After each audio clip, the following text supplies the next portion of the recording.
এক রাজা একদিন সৈন্যদের নিয়ে শিকারে বেরিয়েছিলেন। দুপুরে সবাই পাহাড়ের পাদদেশে বসে খাবারও খাচ্ছিলেন। ঠিক তখনই হঠাৎ একটি ঈগল ঝাঁপিয়ে পড়ল এবং রাজার সামনে রাখা ভুনা বকটিকে তুলে নিয়ে উড়ে গেল।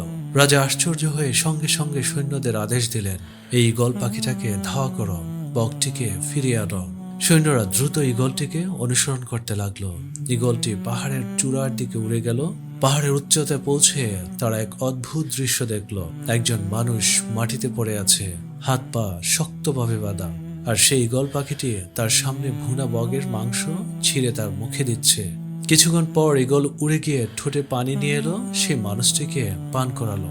সৈন্যরা দ্রুত এসে তাকে বেঁধে রাখা দড়ি খুলে জিজ্ঞেস করলো, তুমি এখানে কিভাবে এলে? লোকটি বলল, আমি একজন দর্জি, পথে ডাকাতেরা আমার মাল লুট করে আমাকে মেরে ফেলতে চেয়েছিল। অনেক অনুরোধে তারা আমাকে না মেরে এই পাহাড়ে বেঁধে রেখে গিয়েছে। প্রথম দিন থেকেই এই গোল পাখি আমার খাবার এনে দিচ্ছে, কখনো রুটি, আজ আবার ভুনা বকও এনে দিল। প্রতিদিন 2 বার আমাকে সে খাওয়ায়। সৈন্যরা পুরো ঘটনাটি রাজাকে বলল। শুনে রাজা কেঁপে উঠল।